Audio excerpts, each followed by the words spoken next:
ID. So Santa at the DMV today. What a treat. I didn't realize that his home base is Oregon. Yeah.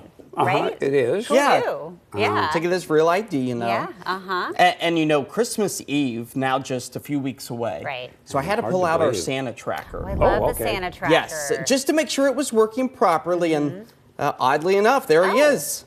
In Portland. So it's showing Santa here in Portland, huh? Yes, He's yes. still at the DMV. There was a long line. Figures. You would think that they would let him cut, don't you think? It's like, I'm busy this time of year.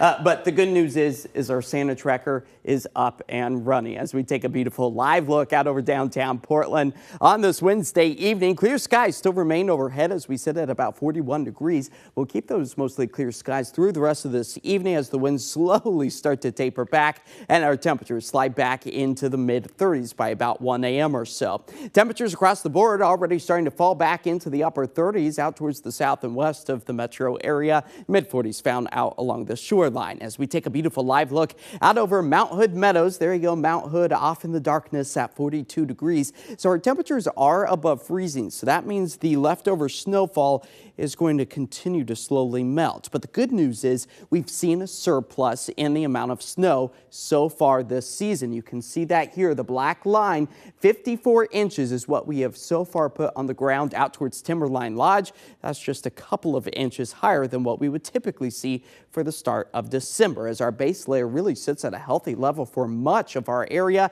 But we would still like to see some of that fresh powder once again return to much of the high terrain of the Cascades. As calm, quiet, clear conditions can be seen across our area now. Still holding on to a bit of that patchy fog through the southern Willamette Valley, like what we've been experiencing as of late, as the air stagnation advisory remains in place but is coming to the tail end. Expires at 4 a.m. on Thursday. That's all due to a temperature inversion. The coldest air near the surface, warm air aloft, prevents any mixing, and thus it kind of traps some of those pollutants near the surface, falling back to the moderate, if not even the unhealthy for sensitive groups category up and down the Willamette Valley. But a shakeup in our weather pattern comes in the form of this next system developing out over the Pacific Ocean, the center of the low pressure. That's starting to develop over the Gulf of Alaska. So some weather whiplashes in store for us. We've been dealing with those highs in the 40s, but we will see the rain return by the time we get into this weekend, with those temperatures sliding back into the 50s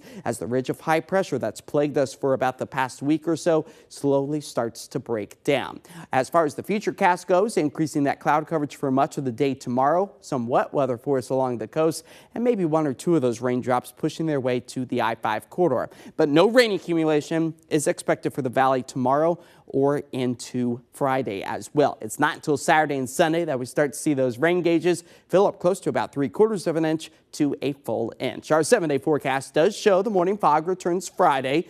Mostly cloudy skies. That's going to be in the mix for us over the next several days, as the rainiest of days expected on Saturday with a high of 51.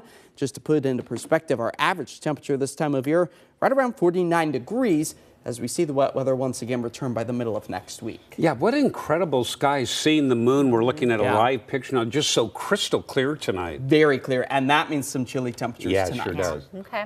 Hey, coming up, airlines.